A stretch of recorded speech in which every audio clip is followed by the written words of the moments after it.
So, what is in a vegan name? What's in a name? Well, of course, now the name of our academy is Vegan Gastronomy, Vegan Gastronomy Culinary Academy.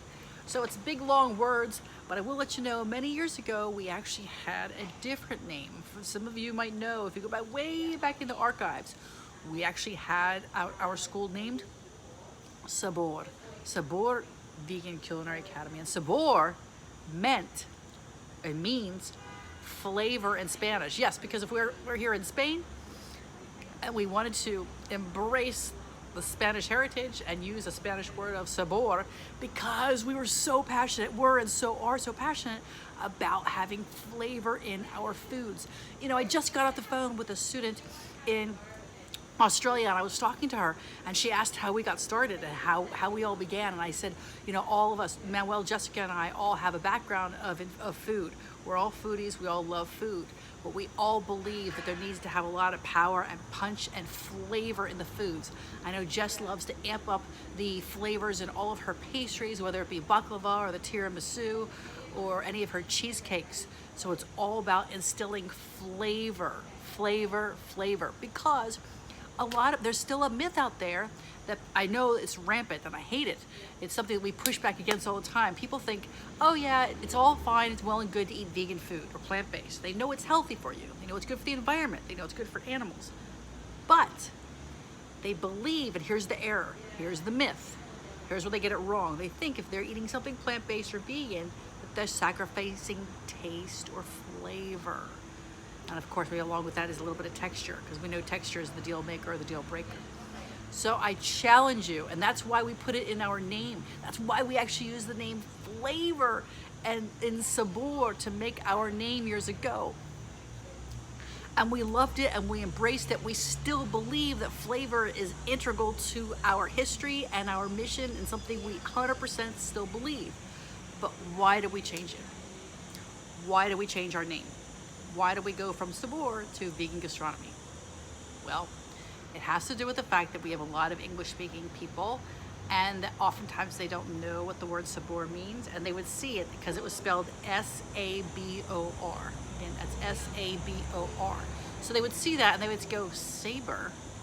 I think people thought we were talking about like a lightsaber, you know, like Luke Skywalker from Star Wars or something. And so the bottom line is we changed our name because it was confusing to people. They didn't understand. They didn't make the connection of flavor to sabor and sabor to flavor. So that's our history, and those are our roots, and that's what's in a name. So the word sabor was our name years ago. It still is integral and still is vital to our mission. It's a backbone of our school because we believe that having that flavor and texture is so important. And then the secondary thing is cost. We want to make sure things are low cost. So our mission is to create things that are delicious, flavorful, with great textures and are low cost. We're recreating things that normally weren't vegan, and we're making them vegan. So I hope that you found that interesting as to how we changed our name. We went from Sabor to Vegan Gastronomy, still with the dedication and the commitment to putting flavor and packing a flavor punching up the flavor in each and every one of our dishes. So I hope you realize that that's how you're going to convince people to continue eating a plant-based or a vegan diet, is by having it remain tasty and delicious, still having all the flavor. Oh wait, someone said, Uzma says, my 9 years is an allergy to milk, egg, nuts, tree nuts, shellfish, always looking for vegan recipes. Yes, so that's super important. Yeah, a lot of people have allergies, and that's why they come to a vegan or plant-based diet. And so yes, just because you have allergies, just because you have to give up something, doesn't mean you have to sacrifice flavor. You might be eliminating certain ingredients from your diet, but it doesn't mean you have to sacrifice flavor. Wow, that's a tongue twister. So there you go. You always want to punch up the flavor and keep it delicious. So with flavor and texture, keep the sabor in your foods. And that's the history of our name here at Vegan Gastronomy.